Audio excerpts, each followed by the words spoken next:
창세기 26장 1절부터 25절까지 한 절씩 교독합니다. 아브라함 때에 첫 흉년이 들었더니 그 땅에 또 흉년이 들매 이삭이 그랄로 가서 블레셋 왕 아비멜렉에게 이르렀더니 여호와께서 이삭에게 나타나시되 애굽으로 내려가지 말고 내가 내게 지시한 땅에 거주하라. 이 땅에 거류하면 내가 너와 함께 있어 내게 복을 주고 내가 이 모든 땅을 너와 내 자손에게 주리라. 내가 내 아버지 아브라함에게 맹세한 것을 이루어 내 자손은 하늘 별과 같이 번성하게 하며 이 모든 땅을 내 자손에게 주리니 내 자손으로 말미암아 천하 만민이 복을 받으리라. 이는 아브라함이 내 말을 순종하고 내 명령과 내 계명과 내 율례와 내 법도를 지켰음이라 하시니라. 이삭이 그랄에 거주하였더니 그곳 사람들이 그의 아내에 대하여 물으매 그가 말하기를 그는 내 누이라 하였으니 리브가는 보기에 아리따움으로 그곳 백성이 리브가로 말미암아 자기를 죽일까 하여 그는 내 아내라 하기를 두려워함이었더라. 이삭이 거기 오래 거주하였더니 이삭이 그 아내의 누가를 꾀하는 것을 블레셋 왕 아비멜렉이 땅으로 내려놓으시라. 이에 아비멜렉이 이삭을 불러 이르되 그가 분명히 내 아내거늘 어찌 내 누이라 하였느냐. 이삭이 그에게 대답하되 내 생각에 그로 말미암아 내가 죽게 될까 두려워하였음이로다. 아비멜렉이 이르되 네가 어찌 우리에게 이렇게 하였느냐. 백성 중 하나가 내 아내와 만지 말고 하나이다. 네가 주를 우리에게 꼈으리라. 아비멜렉이 이에 모든 백성에게 명하여 이르되 이 사람이나 그의 아내를 범하는 자는 죽이리라 하였더라. 이삭이 그 땅에서 농사하여 또 그의 100배나 얻었고 여호와께서 복을 주심으로 그 사람이 창대하고 왕성하여 마침내 거부가 되어 양과 소가들을 이루고 종이 심이 많으므로 그 사람이 그를 시기하여 그 아버지 아브라함 때에 그 아버지의 종들이 판 모든 우물을 막고 흙으로 메웠더라. 아비멜렉이 이삭에게 이르되 네가 우리보다 크게 강성한즉 우리를 떠나라. 이삭이 그곳을 떠나 그랄 골짜기에 장막을 치고 거기 거류하며 그 아버지 아브라함 때에 팠던 우물들을 다시 팠으니 그 아브라함의 주를 그 사람은 우물들을 메웠으나 이삭이 그 우물들의 이름을 그의 아버지가 부르던 이름으로 불렀더라. 이삭의 종들이 골짜기를 파서 샘 근원을 얻었더니 그러한 자들이 이삭의 목자와 다투어 이르되 이 물은 우리의 것이라 하매 이삭이 그 다음으로 말하여 그 우물 이름을 에세기야 하였으며 또 다른 우물을 팠더니 그들이 또 다툼으로 그 이름을 신나라 하였으며 이삭이 거기서 옮겨 다른 우물을 팠더니 그들이 다투지 아니하였으므로 그 이름을 루봇이라 하여 이제 여호와께서 우리를 위하여 넓게 하시니 이 땅에서 우리가 번성하리라 하더라. 이삭이 거기서부터 브엘세바로 올라갔더니 밤에 여호와께서 그에게 나타나 이르시되 나는 네 아버지 아브라함의 하나님이니 두려워하지 말라. 내 종 아브라함을 위하여 내가 너와 함께 있어 네게 복을 주어 네 자손이 번성하게 하리라 하시니라. 다 같이 이삭이 그곳에 제단을 쌓고 여호와의 이름을 부르며 거기 장막을 쳤더니 이삭의 종들이 거기서도 우물을 팠더라. 아멘. 자, 오늘 창세기 26장 오늘 본문을 말씀을 가지고 그랄에서 브엘세바로 이런 제목으로 하나님 말씀 은혜를 나누도록 하겠습니다.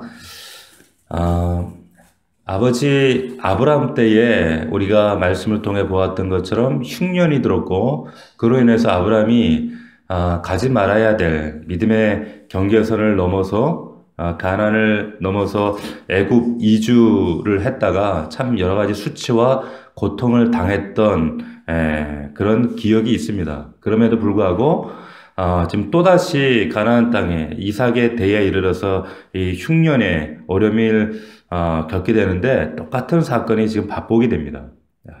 자, 이런 어려움 가운데 이삭이 어떤 행동을 취하게 되는가? 오늘 1절 말씀 보시면 아브라함 때에 첫 흉년이 들었더니 그 땅에 또 흉년이 들매 이삭이 그랄로 가서 블레셋 왕 아비멜렉에게 이르렀다. 이렇게 말씀하고 있어요.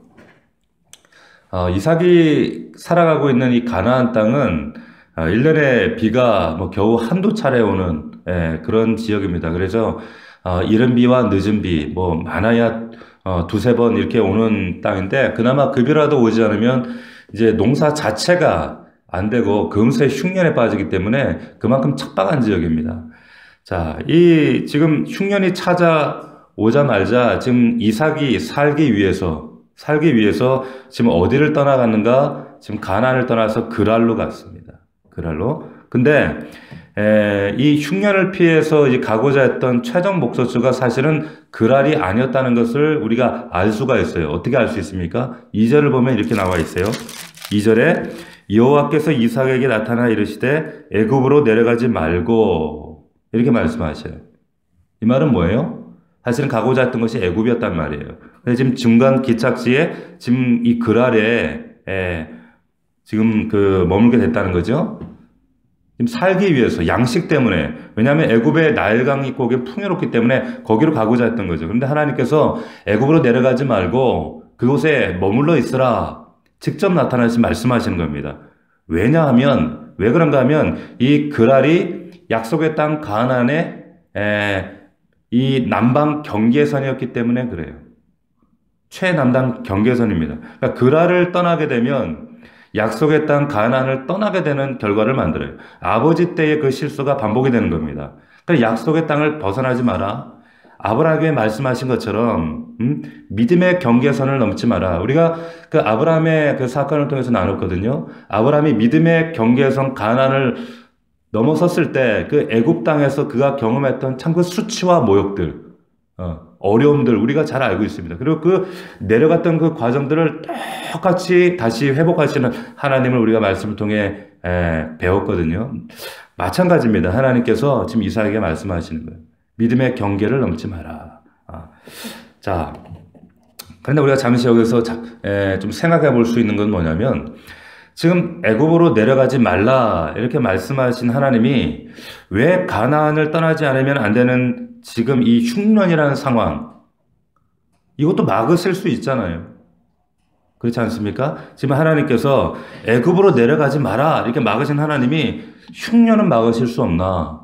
흉년을 애시당초 막아주셨다면 이런 문제가 발단되지 않았을 텐데 하나님 흉년도 막을 수 있잖아요. 근데 왜 하나님께서 지금 여기까지 이 상황을 놔두셨는가? 지금 하나님의 답변이 뭔가 2절, 3절을 보시면 3절 보세요. 같이 한번 읽어볼까요? 시작. 이 땅에 거류하면 내가 너와 함께 있어 내게 복을 주고 내가 이 모든 땅을 너와 내 자손에게 주리라. 내가 내 아버지 아브라함에게 맹세한 것을 이루어. 자, 지금 하나님께서 지금 이런 말씀을 하시는 거예요.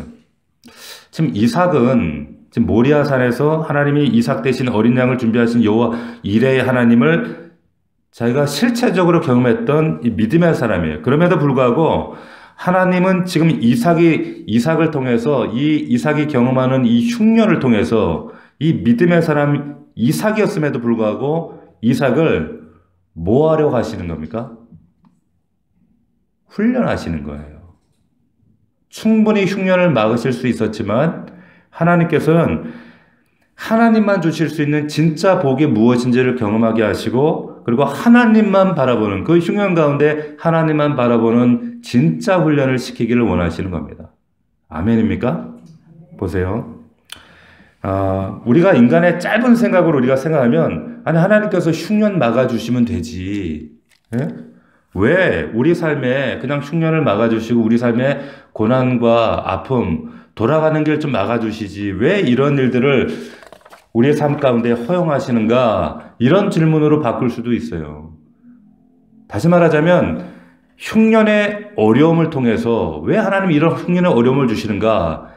하나님은 이 흉년을 통해서 우리의 연약함을 발견하게 하시고 또 그 어려움 가운데서 정말로 하나님 말씀만 붙들고 하나님 말씀으로 버티고 이 과정을 통해서 정말 하나님의 사람으로 거듭나게 하시고자 하는 하나님의 뜻이 있는 줄로 믿습니다. 그러니까 하나님 막으시지 않는 거예요. 자, 흉년으로부터의 도피보다 더 중요한 것은 뭐냐? 이삭의 믿음의 훈련이라는 거죠. 우리 삶의 흉년을 제거하고 기근을 제거하고 고난과 눈물을 제거하는 것보다 중요한 것은 그 과정을 통과하면서 하나님의 진짜 복을 담을 만한 그릇으로 준비하시려면 이 과정이 필요하다는 겁니다. 자, 하나님께서는 우리 삶의 고난의 가시를 제거하실 수 있죠. 그럼에도 불구하고 하나님은 우리가 영적인 거장으로 거듭나기를 원하시는 겁니다. 정말 영적 거장이 되기를 원하세요. 아무나 하나님의 이 아브라함에게 그 아버지에게 약속하셨던 그 열방을 민족을 이루는 그리고 메시아를 수태하는 그 복을 누릴 만한 그 그릇은 아무에게나 주어지지 않거든요. 자, 이 말을 듣고 결국에 이제 이삭이 애굽으로 내려가지 않고 그랄에 거류합니다. 거류. 잠시 머물게 됐다는 거예요. 그랄에서 근데 그 그랄 땅에서 이제 어떤 일이 있는가? 아버지 그 아브라함이 그 실수했던 범했던 잘못을 똑같이 반복하죠. 아내 리브가를 빼앗아갈까봐 두려워서 내 누이라고 하는 그 거짓말을 하게 됩니다. 하나님이 분명히 지금 여기 말씀에 내려가지 말고 거기 머물러라. 내가 복 준다. 약속하셨는데도 그 약속을 믿지 못하고 어떻게 해요? 거짓을 동원해서 자기의 생각에 앞서가는 거예요. 아버지 했던 짓을 똑같이 지금 반복하는 거죠. 좀 강도는 다르지만 똑같이 해요. 그래도 애국까지 내려가진 않은 게 천만 다행이죠. 자, 다행히도 하나님께서 아브라함에게 간섭하셨던 것처럼 이삭과 이 가정에 간섭하셔서 이삭과 리브가의 그 더럽혀지는 것을 보호하시고 또 아비멜렉을 통해서 그 세상 사람의 입술을 통해서 수치와 모욕을 당하게 하세요. 믿음의 사람들이 믿음의 경계를 떠나거나 하나님을 신뢰하지 못하고 여러분 자신의 아집과 고집대로 방종하고 하나님을 경홀히 여길 때 우리가 하나님 말씀의 경고를 듣지 못하면 여러분 세상 사람들 이 아비멜렉과 애굽 바로의 세상 사람들의 입술을 통해서 우리가 수치와 모욕을 듣게 하세요. 그렇게 해서라도 깨닫습니다. 지금 이삭이 아브라함 때처럼 똑같은 일을 지금 반복하고 있는 거예요. 자, 이 사건을 통해서 우리에게 주시는 교훈과 이 말씀의 의미가 뭐예요? 뭘까요? 여러분 언약 백성임에도 불구하고 현실 문제, 먹고 사는 문제가 딱 부닥치니까 냉큼 약속의 땅을 벗어나려고 그래요. 믿음의 경계를 아버지가 그랬던 것처럼 이삭도 그렇게 해요. 그리고 그뿐만 아니라 정말로 그 하나님의 많은 은혜를 경험하고 눈앞에서 모리아산의 그 여호와 이레를 경험하고 그 하나님의 생생한 간증을 들었음에도 불구하고 금세 현실 앞에서 어떻게 자기 아내를 팔아먹어버리는 아버지에게도 그 얘기 안 들었겠어요? 그 과정은 얼마나 아브라함이 고생하고 하나님이 다시 제자리 되돌려 놓기까지 그렇기 때문에 너는 절대 이런 짓을 해서는 안 된다. 하나님만 신뢰로 이런 얘기를 들었음에도 불구하고 또 그 모리아산에서 눈앞에서 정말 그 하나님 여호와 이레를 경험하고 정말 이 이삭이 그 아버지가 자기를 제물로 드리러 갈 때 잠잠히 순종하며 자기 목을 내어드렸던 이 믿음의 순종의 사람이 이삭이 맞는가 싶을 만큼 지금 너무 참 어리석고 참 믿음의 치부를 드러내는 모습을 우리가 보게 된단 말이죠. 뭘 말하는 걸까요, 이게? 왜 성경이 굳이 이 믿음의 조상들의 이런 열악한 치부를 드러낼까요? 제가 지난 주일 그 예배를 마치고 저희 그 외숙부가 갑자기 소천하셔가지고 주일에 이제 울산을 다녀왔습니다. 갔다 이제 월요일 날 올라왔는데, 제가 참 뭐 감사한 것도 있었지만 참 씁쓸한 일들이 좀 있었어요. 우리 그 외숙부가 저희 누님이 아니라 저희 어머님 이제 동생이죠. 그 남동생 5명이 있었는데 저희 어머니가 그 옛날에 그 참 대학을 들어가시고 근데 그 동생들 때문에 대학을 포기하셨어요. 대학 보내 공부시킨다고.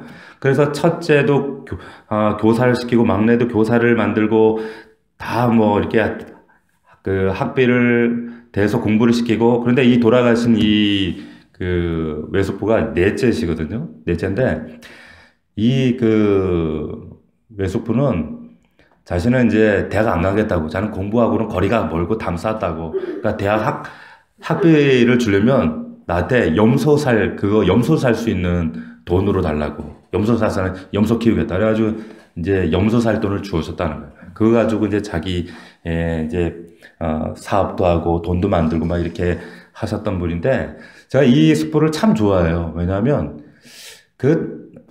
외숙부들이 좀 세상 말로 자기밖에 몰라.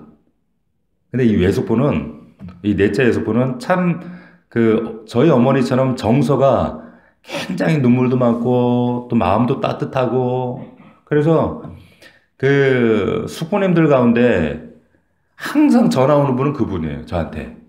예. 돌아가시기 한 달 전에도 저하고 통화를 했거든요. 그래서 지금 목회하는데 지금 코로나인데 또 개척 목회하는데 어렵지 않느냐 밥은 굶지 않느냐 하면서 그냥 걱정하셔요. 너무너무 걱정하시고 근데 그 마음이 꼭 생전에 저희 어머니하고 정서가 비슷하고 마음 씀씀이가 비슷하신 거예요. 제가 이제 돌아가셨다는 얘기를 듣고 막 참 슬픈 마음을 부여잡고 내려가서 이제 장례 이제 늦은 시간까지 몇 년 만에 장례식장에 가족들이 모이니까 또 이런저런 늦게까지 얘기를 하고 나누는데 한 새벽 3시가 돼서 제가 너무 피곤해서 이제 한쪽에 가서 장례식장 한쪽에 자리에 누웠어요.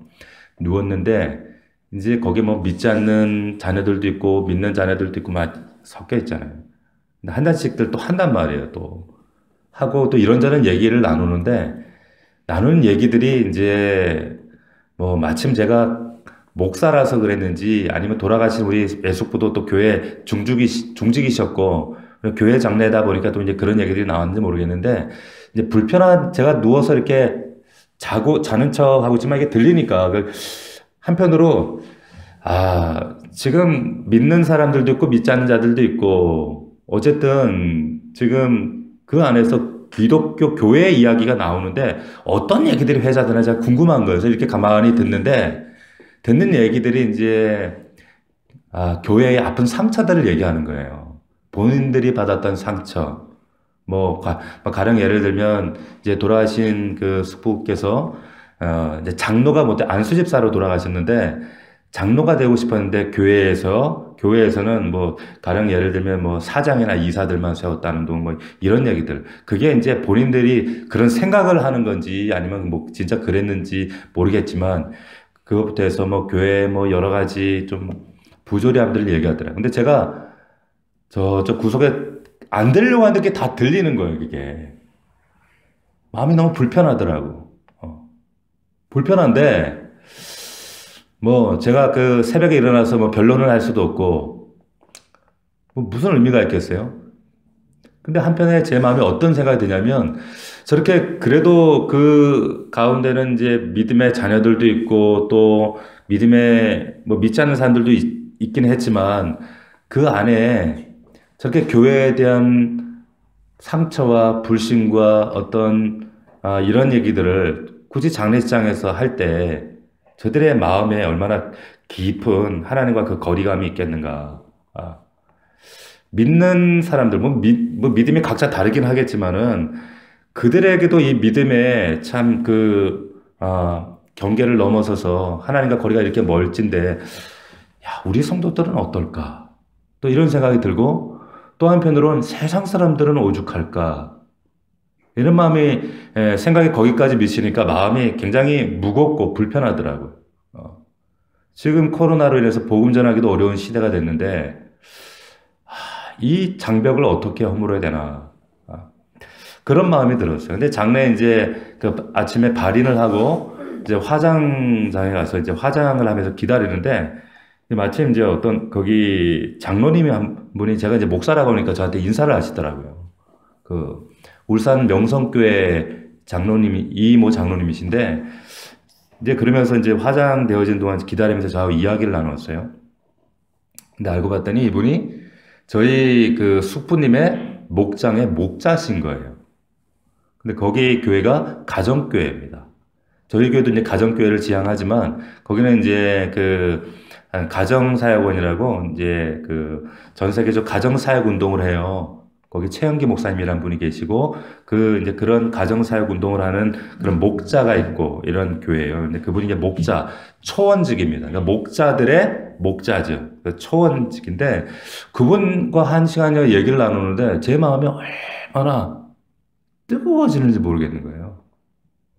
70이 가까워 되신 장로님인데, 이분이 저희 그 외숙부가 신앙생활을 어떻게 하시는지 저는 모르죠. 그런데 저한테 수첩을 꺼내서 외숙부가 신앙생활을 어떻게 하시는지 제가 보여드릴까요? 그러더니 수첩을 꺼내서 보여주시고 핸드폰을 꺼내가지고 보여주시는데 뭘 보여주시냐면 출석표를 보여주시고 주일 출석을 이렇게 하셨고요. 그리고 그 교회는 이렇게 주정헌금 봉투가 있어요. 그런데 주정헌금 봉투를 벌써 꼬박꼬박 헌금하신대요. 뭐 헌금 양이 중요한 게 아니라 그걸 이제 출석을 했다는 거잖아요. 주일날.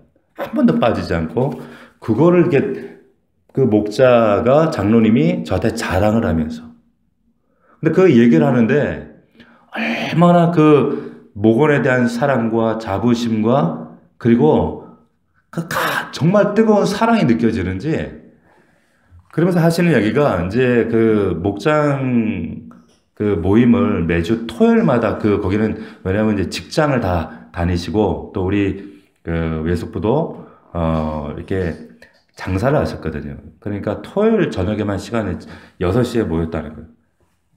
근데 보통 이제 70이 넘으면 시니어부로 이제 목장이 넘어가는데 가시지 않고 돌아가실 때까지 목장 모임을 한 번도 빠지지 않고 토요일날 저녁 6시에 모여서 10시, 11시까지 모여서 같이 나누고 울고 기도하고 그 신앙생활 하시던 이야기를 쭉 저한테 설명을 하시는 거예요.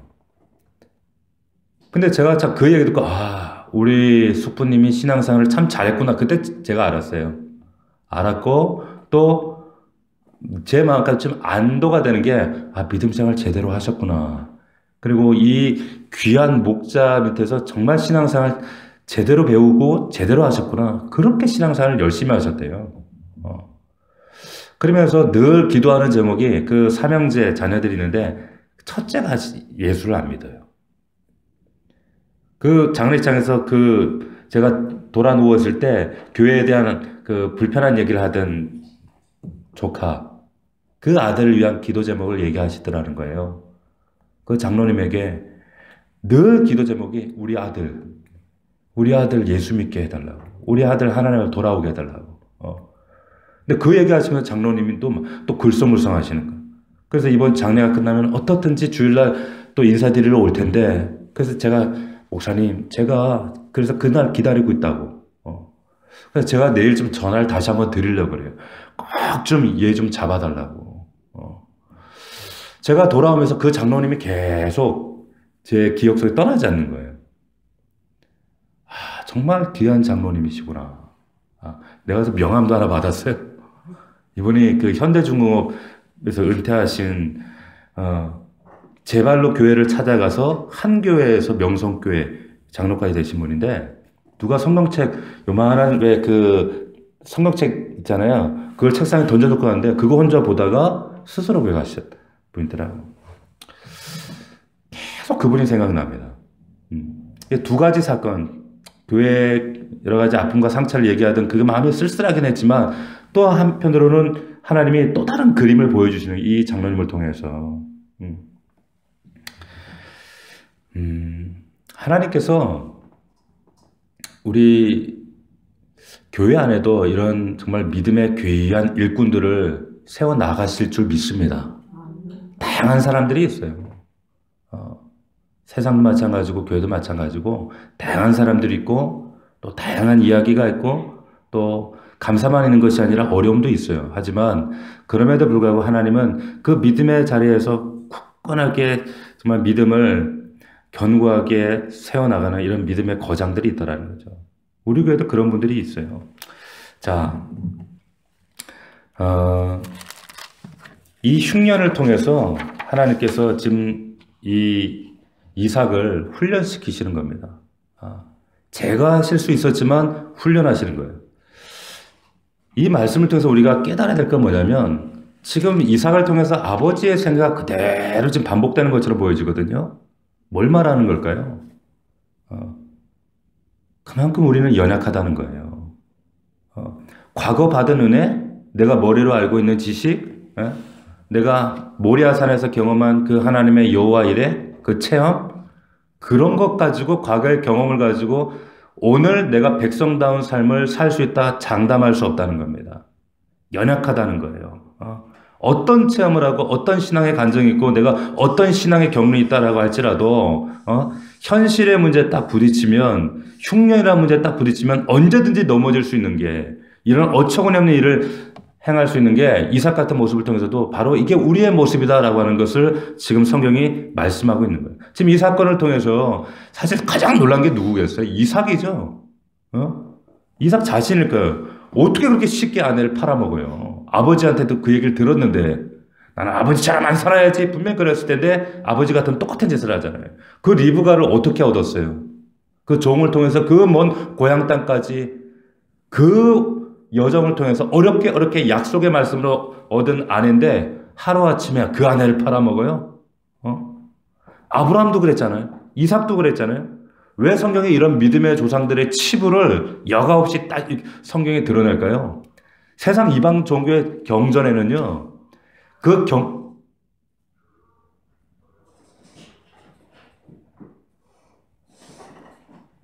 누구예요? 아우, 깜짝이야. 아니, 나는 또 경찰이 온 줄 알았어. 경찰 마이크인 줄 알았어요. 순간 긴장해서 우리 영상 보는 성도들 이게 뭔 시츄에이션인가 그랬을 거예요. 우리 방금 윤 집사님이 들어오는 소리였습니다. 예. 자라보고 놀란 가서 소뚜껑 보고 놀란다고. 저 몇 주 전에 경찰이 한번 왔었잖아요. 그래서 그래요. 자, 그러니까 왜 이런 아브라함의 치부와 이삭의 치부를 왜 여과 없이 드러내는가? 그게 인생이라는 거예요. 그게 우리라고 말씀하시는 겁니다. 한순간도 우리가 은혜 안에 붙들려 있지 않으면 언제든지 흉년이라는 문제, 고난이라는 문제, 관계의 문제, 이런 문제 딱 생기면 나 살자고 아내까지 팔아먹을 수 있는, 하루아침에 약속의 땅 경계를 넘어버려서 애굽으로 내려갈 수 있는, 그랄로 가버릴 수 있는, 정말 나 살고자 본능적으로 남을, 다른 사람을 해할 수 있는, 이게 바로 아브라함과 이삭과 같은 존재가 바로 너희다. 이걸 대변해 주고 있는 게 이 본문이에요. 그만큼 우리는 연약하다는 거예요. 자, 세상에서는 정말로 할 수만 있으면 자기 자랑합니다. 근데 우리가 이 말씀 앞에 깨닫고 깨닫는 것은 뭐냐면, 말씀 앞에 이만큼 연약하고 우리는 하나님 앞에 자랑할 게 아무것도 없다는 거예요. 목사도 뭐 권사든 장로든 집사든 간에 우리 과거에 우리가 뭘 어떻게 믿음 생활을 해왔든 간에 하나님 앞에 우리 자랑할 건 아무것도 없습니다. 우리는 이만큼 연약하다는 거. 연약하다는 거. 세상에서는 학력을 자랑하고 업적을 자랑하고 이력서에 뭐 하나라도 거짓말이라도 더 써넣어가지고 자기를 자랑하고 이러지만, 우리 성도들이라고 하는 건 뭐냐면, 믿음이 자라갈수록 우리가 할 수 있는 고백은 뭐예요? 우리는 자랑할 게 없다는 거예요. 하나님 앞에 내세울 게 없습니다. 고린도후서에 보면 사도 바울이 그런 얘기를 해요. 자랑 이야기를 하거든요. 자랑 얘기를 해요. 거기에 어떤 얘기들이 나오냐면, 여러 사람들이 육신을 따라 자랑을 하면서 이제 사도권 이야기를 하다가 육신을 자랑하는 이런 얘기를 하는데, 니네들 자랑하니까 나도 자랑해 볼게. 뭐라고 하냐면, 너희 히브리냐? 나도 히브리이다. 너희들이 이스라엘이냐? 나도 그러하다. 너희들만 아브라함의 자손이냐? 나도 아브라함의 자손이야. 그러면서 나는 더욱 그러하다. 그러면서 중간에 뭐라고 하냐면, 정신없는 말을 하거니와, 이게 지금 말도 안 되는 얘기라 이 말이에요. 그러면서 너희가 그리스도 일꾼이냐?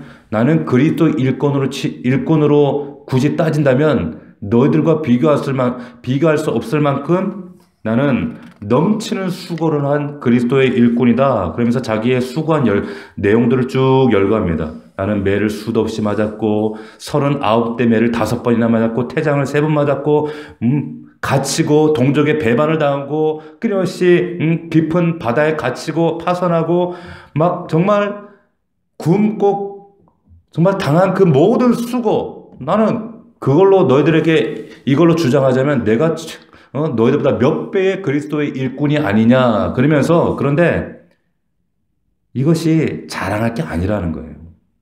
그러면서 30절에 뭐라고 하냐면 부득불 자랑할진데 나는 무엇을 자랑하느냐? 약한 것을 자랑한다. 이런 얘기를 합니다. 나는 약한 것을 자랑한다. 그러면서 12장으로 넘어가면요.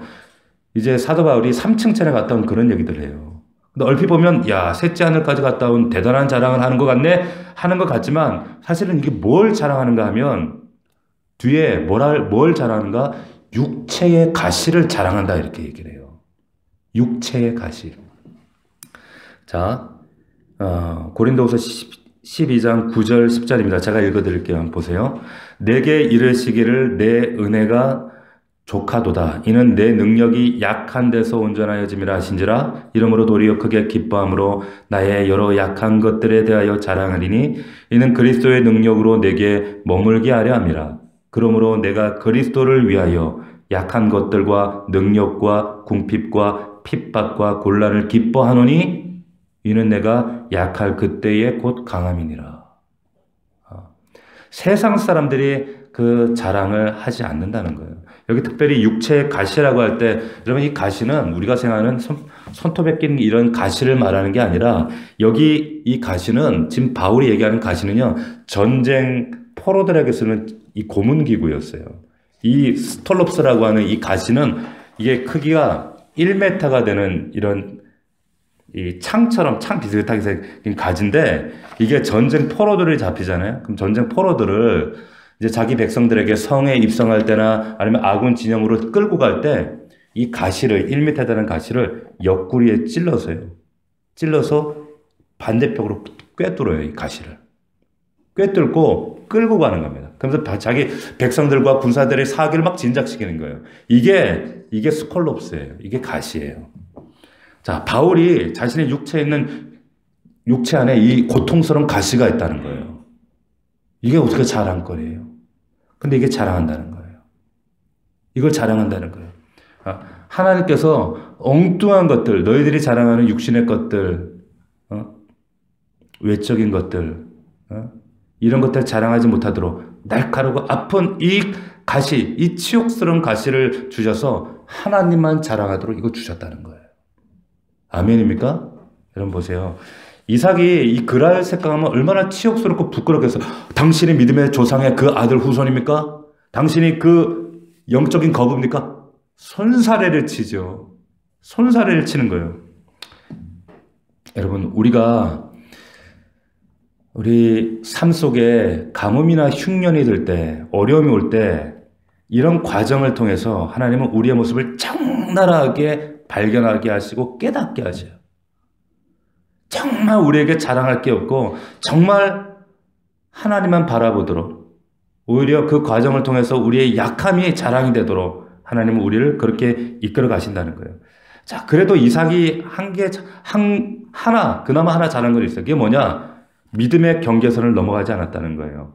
아브라함처럼 애굽으로 내려가지 않았다는 겁니다. 자, 그럴 때 어떻게 하시는가? 12절 한번 보십시오. 자, 12절 한번 같이 한번 읽어봅시다. 시작. 이삭이 그 땅에서 농사하여 그의 해에 100배나 얻었고 여호와께서 복을 주심으로 그 사람이 창다고 왕성하여 마침내 거부가 되어. 자, 이렇게 말씀합니다. 자, 본문의 말씀을 보면 이것이 하나님이 복을 주신 결과다 이렇게 얘기를 합니다. 그렇죠? 100배의 소출을 얻었고 거부가 되었다. 100배라는 말은 이것이 어떤 그 양적인 숫자라기보다는 이것이 의도하지 않은 도저히 얻을 수 없는 예상 밖의 복이다 이 말이에요. 무슨 말입니까? 여러분 보세요. 이삭은 농사 짓는 사람이 아닙니다. 목축하는 사람이에요. 목축하는 사람이 농사 짓는 사람이 아닌데도 불구하고 100배의 소출을 거뒀다. 이거는 이삭의 농사의 실력이 아니라 이건 무슨 말이에요? 하나님의 은혜의 간섭의 결과라는 거예요. 하나님이 하셨다는 증거를 지금 내놓는 거예요. 자, 이런 복이 어떻게 임하는가? 어떻게 한 거예요? 지금 믿음의 경계에 멈췄어요. 그리고 지금 이 12절까지 이 경계, 물론 그 아내를 누이라고 속이는 이런 실수도 했지만 거기서 빨리 깨우쳐요. 그리고 자신을 다 꺾어요. 내려놔요. 자, 하나님은 자신의 어떤 고집과 아집을 내려놓을 때, 놓을 때 하나님의 복이 임하게 하신다라는 것을 지금 12절에 말씀하고 있는 거예요. 하나님이 흉년을 통해서 아브라함을 다루셨던 것처럼 이제 이삭을 이렇게 다루셨던 겁니다. 자, 이 100배의 이 복의 목적이 뭐예요? 잘 먹고 잘 사는 겁니까? 자, 이 본문 말씀 가지고 딱 떼어서 설교를 하면 보세요. 믿음의 사람들은 이렇게 100배의 거부가 될 줄로 믿습니다. 할렐루야. 끝나버렸어요. 그건 성경이 말하는 지금 의도가 아니에요. 성경은 지금 이삭이 그래도 순종할 때 이렇게 100배의 복을 받았다. 이렇게 끝나버리면 이건 말씀을 심각하게 지금 왜곡하고 있는 겁니다. 보세요. 왜 그런가? 문제는 그 뒤에요. 14절 보십시오. 14절 말씀 보시면 양과 소가 떼를 이루고 종이 심히 많음으로 블레셋 사람이 그를 뭐 했다 그래요? 시기하여 그 아버지 아브라함 때에 그 아버지의 종들이 판 모든 우물을 막고 흙으로 메웠더라. 16절 아비멜렉이 이삭에게 이르되 내가 우리보다 크게 강성한 즉 우리를 떠나라. 이삭이 그곳을 떠나 그랄 골짜기에 장막을 쳤다. 이렇게 되어 있어요. 자, 우리는 지금 12절까지만 듣고 여기 지금 12절에서 은혜 받고 끝내고 싶어요. 이게 하나님의 목적이길 바래요. 이게 성경의 목적이길 바래요. 그런데 하나님은 그게 목적이 아니라는 거예요. 앞서도 말씀드렸지만 하나님은 흉년을 막으실 수도 있는 하나님이시죠. 그런데 왜 흉년을 주셨다 그랬어요? 진짜 복을 담을 만한 그릇이 되게 하시려면 흉년이 필요하신 거예요. 마찬가지입니다. 지금 보세요. 여러분 이삭이 농사했던 지금 그 땅, 그랄 사람들이 지금까지 쳐다보지도 않던 그런 땅이었어요. 그런데 그러니까 내줬겠죠. 근데 왜 낯선 사람이 들어와가지고 농사 줬는데 엄청난 막 소득을 올린단 말이에요. 자, 이삭이 거기 와서 사기치거나 남 등쳐먹거나 피해를 입히거나 손해 끼친 적이 없습니다. 더군다나 자, 그들이 메워버린 이 우물, 이삭의 아버지가 판 것이거든요. 근데 아비멜렉이 이 우물이 아브라함의 것이다 맹세까지 했던 그 우물이었어요.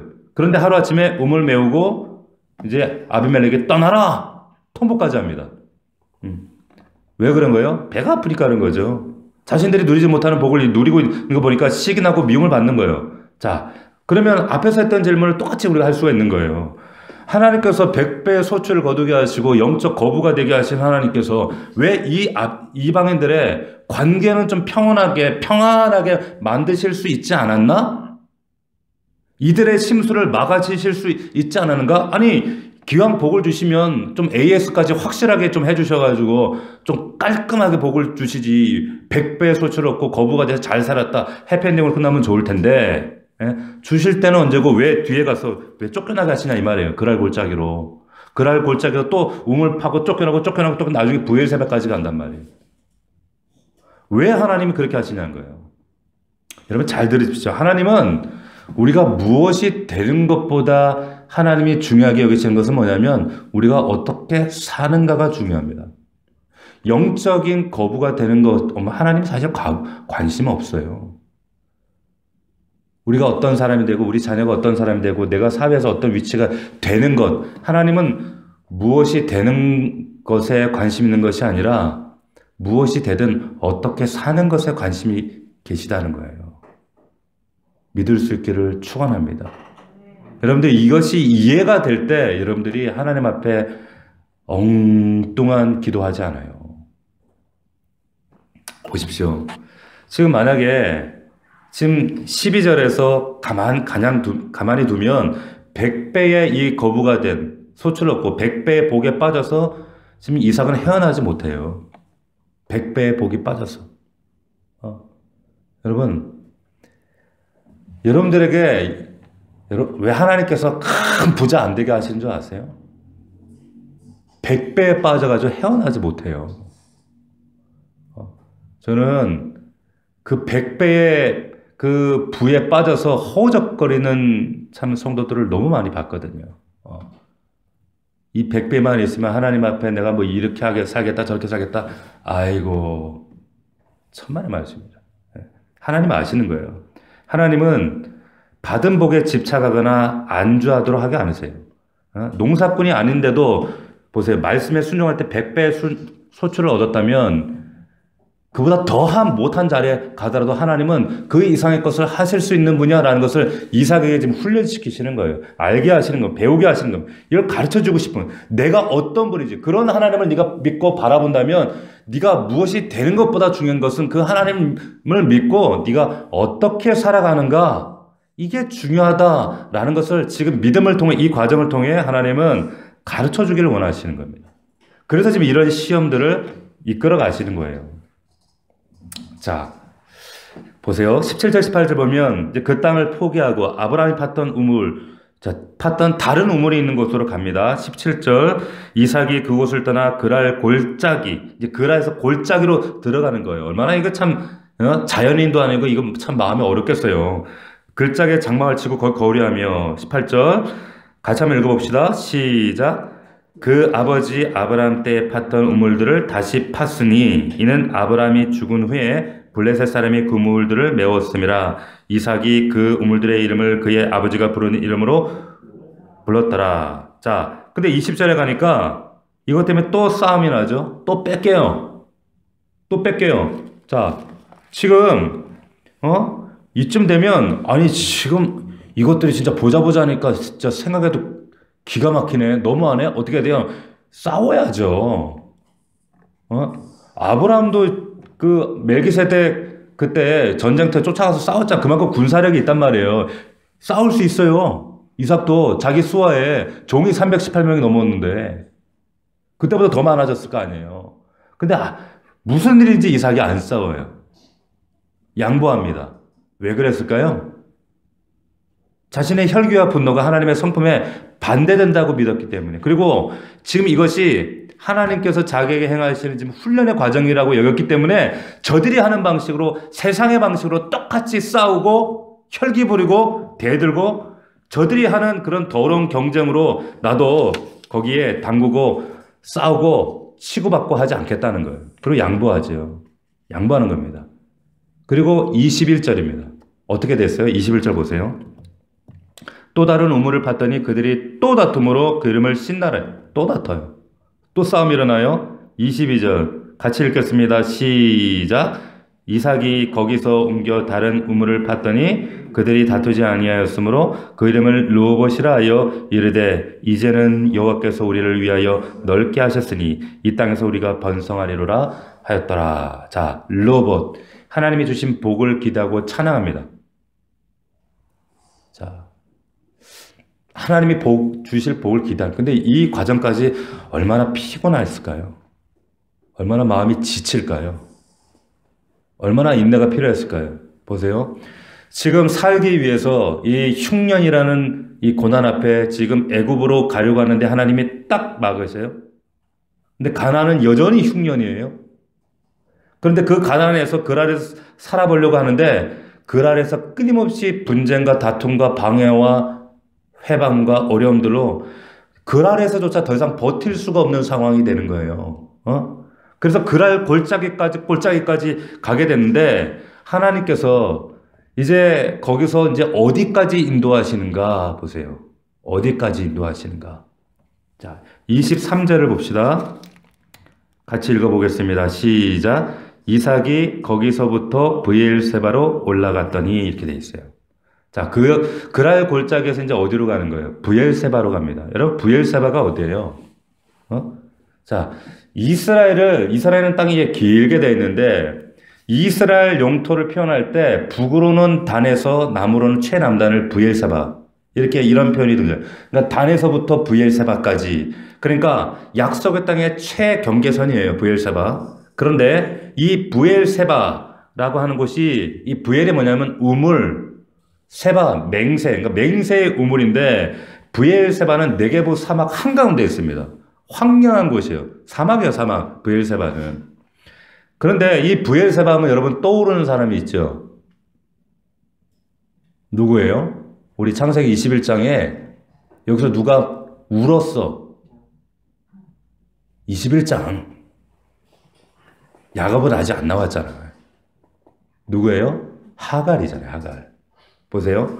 창세기 21장 14절에 보면 아브라함이 이제 하갈과 이스마엘에게 떡과 물 한 부대 줘가지고 어떻게 쫓아내는 장면이 나오는데, 그때 하갈과 이스마엘이 나가서 방황하던 곳이 부엘세바 광야 사막이었어요.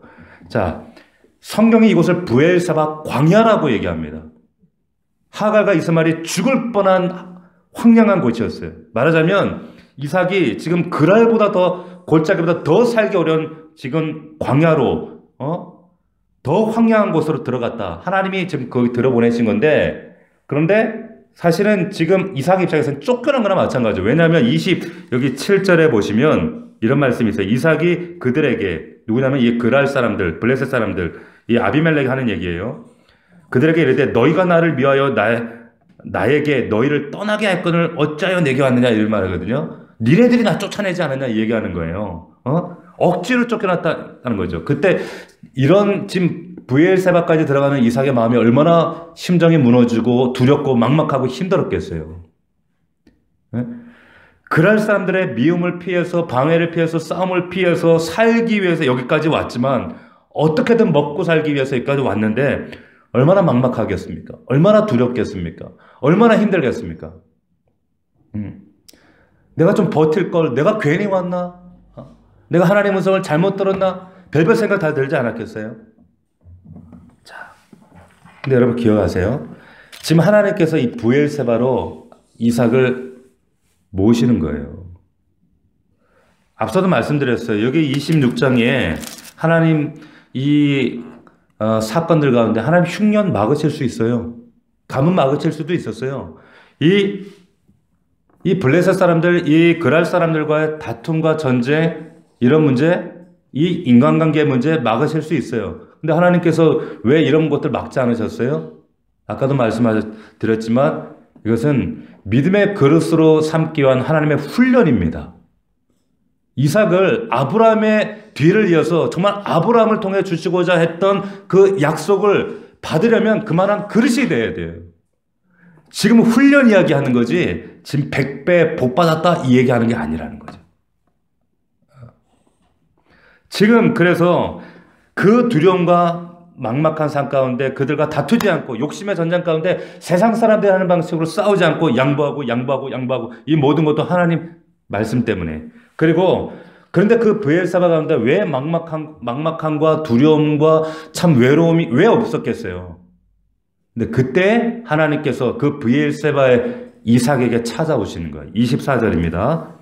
자, 24절 같이 읽겠습니다. 한 목소리로 시작. 그 밤에 여호와께서 그에게 나타나 이르시되 나는 내 아버지 아브라함의 하나님이니 두려워하지 말라. 내 종 아브라함을 위하여 내가 너와 함께 있어 내게 복을 주어 내 자손이 번성하게 하리라 하신지라. 아멘. 자, 보세요. 여러분, 너무 놀라운 은혜를 말씀하시는 거예요. 지금 어쩌면 그랄 땅에서 경험했던 100배의 복보다 더 귀한 복이 바로 이 부엘세바 하나님의 나타나심이에요. 아멘입니까? 여러분, 지금 오늘 이 밤에도 여러분과 저에게 이 그랄의 100배 복도 필요해요. 필요하지만 이 부엘세바 광야에서 나타나서 두려워하지 말고 하나님을 믿으라고 하신 이 위로하시는 하나님, 이 하나님을 여러분들이, 이 부엘세바 하나님을 여러분들이 꼭 만날 수 있기를 주의 이름으로 축원합니다. 축원합니다. 이 위로하심이 우리에게 더 큰 하나님의 은혜예요. 하나님 뭐라 하세요? 아브라함, 네 아버지의 하나님이 바로 내가 그 하나님, 그 아버지 아브라함의 하나님이 하나님인데 내가 네 하나님 돼줄게. 그 아버지 하나님이 아브라함에게 임했던 하나님으로 난 너에게 보증되어지는 하나님으로 이제 너를 책임져 줄게. 하시면서 두려워하지 마. 뭘 두려워하지 말라는 거예요? 그랄 왕도 두려워하지 말고 이 부엘세바 광야도 두려워하지 말고 이 세상의 이 흉년도 두려워하지 말라는 거예요. 왜? 하나님이 함께 하시니까. 하나님 함께 하시니까. 그 하나님을 주시겠다고 지금 맹세하시는 장면이 지금 24절이에요. 24절 말씀이에요. 여러분, 그랄에서 100배의 기적이 있지만 그보다 더 큰 축복은 이 부엘세바에서 하나님의 이 위로하심의 약속입니다. 이 약속을 붙들 수 있는 저와 여러분들 되기를 주님의 이름으로 축원합니다. 여러분 창세기 21장에 보면 하갈과 이스마엘이 지금 이 브엘사바에서 쫓겨나서 이제 죽어가잖아요. 광야에서 물이 없어 메말라 죽어갈 때 그 어미와 아들이 함께 마주보면서 소리내어 울 때, 특별히 그 눈앞에서 자식이 굶어 죽어가는, 목말라 죽어가는 것을 보는 어미의 가슴이 얼마나 찢어지는 가슴이었겠어요. 그렇게 하갈이 울고 있을 때 하나님이 그들의 울음소리를 들으시고 위로하시고 나타나셨던 자리가 바로 브엘세바였어요.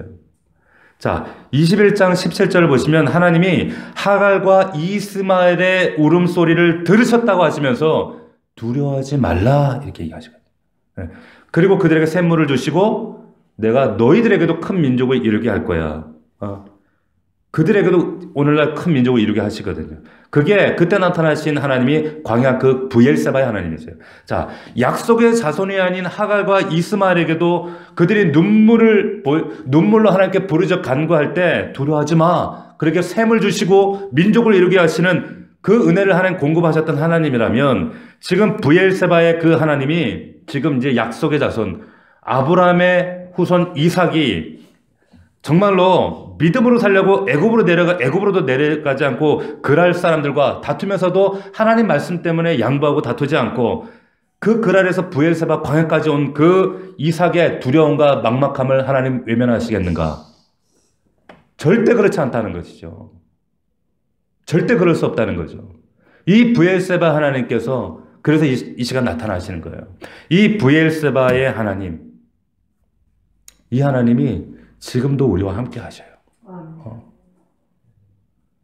어렵고 참 고단한 우리 과정들을 겪지만 그러나 정말 마음에 생각하면 마음이 무겁고 또 성도들 가정을 생각하면 참 마음이 참 너무 부담이 돼요. 너무 어려워요.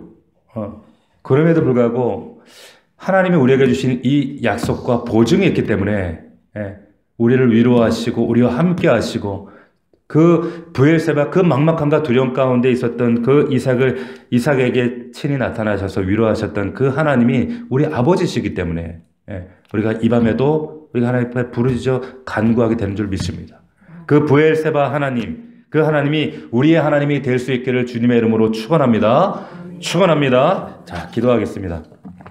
자, 기도할 때 우리가 기도하기는 하나님, 우리도 이삭처럼 100배 소출을 거두는 거부가 되기를 원합니다. 그런 기도하시면 안 돼요. 말씀드렸지만 하나님은 흉년도 막을 수 있었고요. 그리고 이런 인간관계 문제도 막으실 수 있고, 그러나 하나님이 이런 것들 다 허용하신 이유는 하나님은 이삭을 통해서 그 흉년의 과정들을 통해서 그 그랄 사람들의 관계의 그 갈등을 통해서 하나님 믿음의 그릇으로 세우시는 겁니다. 진짜 하나님의 복, 육신적인 복이 아니라 진짜 복을 담을 만한 그릇은 아무에게나 주지 않고 이삭에게만 주어집니다.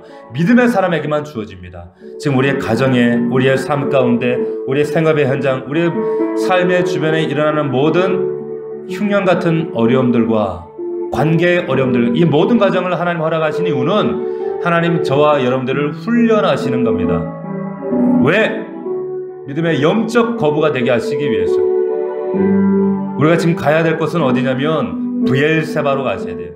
그 브엘세바의 하나님, 그 브엘세바에서 우리를 위로하시고 격려하시고 다시 한번 언약 백성된 우리에게 그 언약 말씀을 통해 확정하시고 보증하셔서 말씀만이 우리를 새롭게 하고 말씀만이 우리를 위로하시고 말씀만이 우리의 삶 속에, 우리의 가정 속에 약속으로 보증을 이루시고 그 말씀을 통해서 우리를 새롭게 하시는 그 하나님을 붙들고 승리하는 우리가 되기를 원합니다. 아버지 하나님, 그 브엘세바의 하나님을 이 밤에 만나게 하여 주셔서 하갈과 이스마엘에게도 나타나신 하나님께서 하나님 하물며 이삭에게 또한 우리가 영원한 하나님 예수 그리스도의 새 언약 가운데 있는 우리 언약 백성된 우리에게 하나님 나타나셔서 이 말씀이 성취될 수 있도록 은혜 주시지 않겠습니까? 아버지 함께 하시고 이 약속의 말씀을 약속의 어음으로 붙들고 믿음의 말씀으로 붙들고 말씀으로 승리하는 우리 성도들 될 수 있도록 도와주시옵소서. 하나님 육신의 자리에 안주하지 않도록 도와주옵소서. 아버지 하나님, 하나님이 원하시는 믿음의 자리에 서게 하시고 하나님 육신의 요구에,